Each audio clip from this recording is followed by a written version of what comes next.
last year, and polls of the Jewish American community show a growing generational divide. How can it be anti-Semitic to hold a state, any state, including Israel, accountable for its human rights violations, for enforcing inequality, and for its systems of oppression? To many in the Palestinian BDS National Committee, BNC, the largest coalition in Palestinian society, leading the global BDS movement, this principled position came as no surprise. But the sentiment behind it and JVP's strategic work in solidarity with the struggle for Palestinian liberation rekindled among Palestinians a warm feeling of Jewish solidarity and Jewish anti-Zionism that had become all but a faint memory. Palestinians, and with us other Arabs, have for decades experienced the consequences of overwhelming Jewish support for Israel's regime of oppression and for Zionism, a racist and colonial ideological pillar of this regime.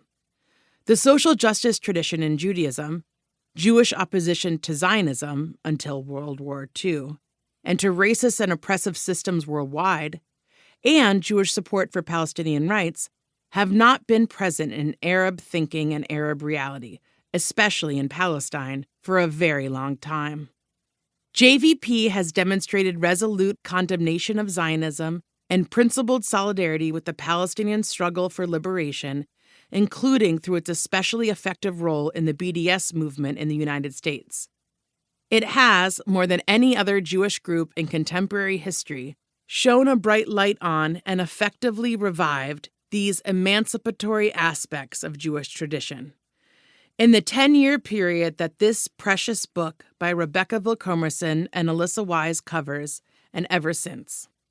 Instead of the typical Jewish American PEP, progressive except on Palestine, culture, JVP has evolved among many Jewish Americans, especially younger ones, a PIP culture, progressive including on Palestine.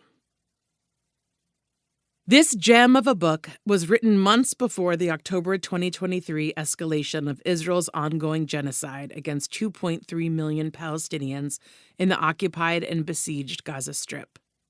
Yet it is even more needed, more valuable, and more useful today, amid our relentless struggle to stop the genocide and ultimately to dismantle the underlying 76-year-old regime of settler colonial apartheid that has spawned it. In the weeks and months after Israel's latest attack on Gaza commenced, powerful footage captured hundreds of Jewish activists peacefully occupying a congressional building, the Statue of Liberty grounds, and Grand Central Station in New York while chanting, "Never again for anyone, not in our name," and "End the genocide." These demonstrations enacted and projected that hardly ever discussed nexus between Palestinian liberation from Zionist settler colonialism and Jewish liberation from Zionism that Rebecca and Alissa so eloquently explore in this book. With Israel's latest massacre in Rafah on Sunday, May 26, when its U.S.-supplied fighter jets, with parts coming from across Europe, bombed forcibly displaced Palestinians huddled in their tents with U.S.-supplied missiles, burning many children, women, and men alive, it is easy to be filled with a debilitating and all-consuming level of grief, anger, or both. The fact that this massacre is only the latest in the world's first televised genocide, now in its 8th month, only inflames our passions and our utter disgust with the horrific complicity of states, corporations, and institutions in enabling this genocide to continue unabated.